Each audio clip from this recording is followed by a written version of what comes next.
দিনটা ছিল সোমবার, খুব ভোরবেলা উঠেছি। তো 3:30 পৌনে 4টা উঠলাম, কারণ উঠে বাসি কাজকর্ম করে স্নান সেরে এই জাস্ট ঠাকুর করে এসেছি। কারণ বাবাই ব্রত রেখেছে, পাশাপাশি আমারও একাদশী আর সোমের ব্রত শ্রাবণ মাসের যে দ্বিতীয় সোমবার ছিল একই দিন আমার হয়ে যাচ্ছে। কারণ বাবাই যেহেতু আজকে এক্সাম আর পাশাপাশি ব্রত রেখেছে, তো ও একা একা পারবে না, ও স্কুলেও যাবে। স্কুলের টাইম তো একদম জাস্ট 7টা ওর গাড়ি ছেড়ে দেয়। তো সেই জন্য আমার একটা চিন্তা ছিল, কিন্তু আমি খুব ভোরবেলা সেই জন্য উঠে পড়েছি, কারণ ওকে যেন আমি একটু হেল্প করতে পারি। যেহেতু ওর এক্সাম চলছে, ও তো একটু পড়েছে, তারপর বাবাকে এখন অভিষেক করবে, ভোলে বাবাকে। আর আমি এখানে অভিষেকের সমস্ত থালি, একটা থালির মধ্যে সমস্ত সামগ্রী দিয়ে কিন্তু রেডি করে রাখলাম। পূজার এই থালিটা রাজার বাবা গতদের সমস্ত কিছু এনে রেখেছে একই, মানে আমাদের মা মেয়ের জন্য।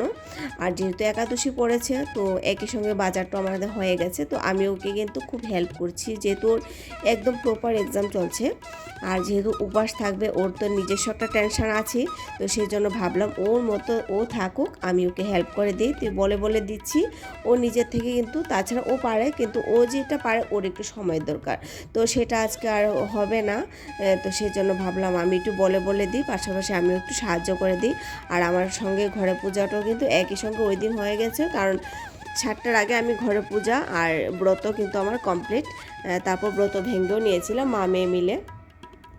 আর এই হচ্ছে আমার আরেকটা ছোট্ট আসন এখানে আমি করলাম, কারণ এখানে আমি অনেক কিছু, এই যে আমার রাধাকৃষ্ণটা সেটা আমি গিফট পেয়েছিলাম আমি যখন দিল্লি ছিলাম। আমার একবার জন্মদিনে আমার হাজব্যান্ডের অফিস স্টাফরা দাদারা মিলে আমাকে জন্মদিনে গিফটটা দিয়েছিল। তো কৃষ্ণ ভগবানকে যেদিকে সেদিকে রাখতে নেই, সেজন্য ওদের একটা স্থান দিয়ে দিলাম। এখানে বুদ্ধাজি আছে, আর মা লক্ষ্মীর যে কোজাগরী লক্ষ্মী পূজা করি, তো এখানে এই ছোট্ট মা লক্ষ্মী হয়েছে সেই মূর্তি।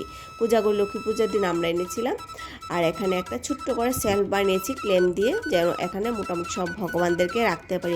এদিকে না রেখে ভাবলাম একই জায়গার মধ্যে রেখে দিই, কারণ ভগবানকে যেখানে সেখানে রাখতে নিই, তো ওদের একটা নির্দিষ্ট স্থান দেওয়া দরকার। তো বাবার সমস্ত পুজো আদি সমস্ত কমপ্লিট। আর এই পোস্টটা কিন্তু খুব ট্রেন্ডিং চলছে। আর হ্যাঁ, গতদিন কিন্তু আমি মেহেন্দি রাত করে পড়েছি, ধরুন 12টা বেজে যাচ্ছে। আর তিজ ছিল গতবার, রবিবারে তিজটা ছিল। সারাদিন মেহেন্দি পড়ার সুযোগ পাচ্ছি না। মেয়েটা কত পিছিয়ে ঘুরেছে যে মা তোমাকে একটু মেহেন্দি পরে দিই, কিন্তু আমি তো সেই জন্য বসিনি, ওর এক্সাম ছিল। তো আমি যদি বসতাম তাহলেও আমার 2 হাত নিয়ে বসে থাকতো, সেই জন্য ভাবলাম না, আমি দেবো। তো রাত 12টা বেজে গেছে আমার মেহেন্দি পড়তে যাক, তিজ আর সুমের উপাস একই সঙ্গে হয়ে গেছে মেহেন্দি পড়া আমার। আর এখন যাব বাবাইকে কি করেছি, ওকে এক সিদ্ধ ভাত খাইয়ে দিয়েছি। ওর প্রচণ্ড চাপ, তো সেজন্য আমি বললাম। আর এই শ্রাবণ মাসের সোমবারটা কিন্তু ভাত একবেলা খাওয়া যায় বিনা লবণে। তো আমি কখনোই কিন্তু লবণটা খাই না। যদিও সেন্দা নমক খাওয়া যায়, কিন্তু আমার ঘরে সেন্দা নমকটা বাড়ন্ত। আর আমিও সেটা ওকে শেখানোর চেষ্টা করছি, যেন লবণটা ছাড়াই ও একদম খেতে পারে।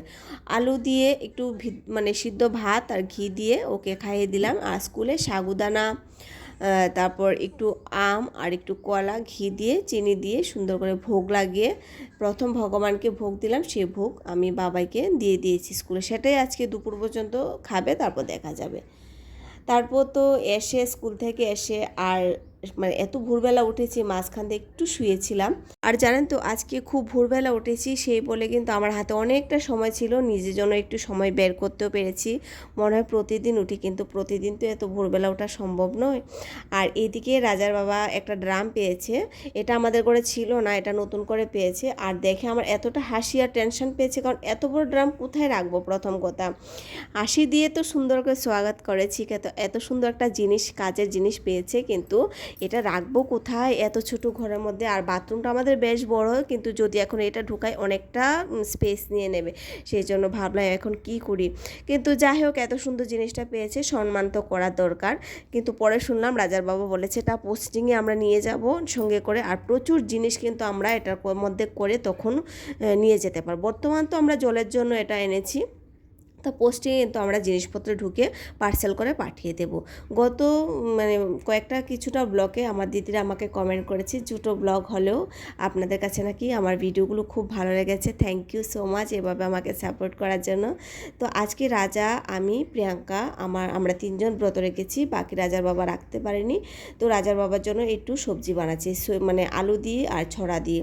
তো আমাকে এভাবে সাহায্য করার জন্য আর এগিয়ে নিয়ে যাওয়ার জন্য সামনে দিয়ে আপনাদেরকে অসংখ্য ধন্যবাদ। ধন্যবাদ। আমি আপনাদের পাশে আছি। তো আজকের ভিডিওটা আপনাদের কাছে কীরকম লেগেছে আর ঝোলের কালারটা কীরকম হয়েছে অবশ্যই কমেন্ট করে জানাবেন। দেখা হচ্ছে একটা মিষ্টি ব্লগে।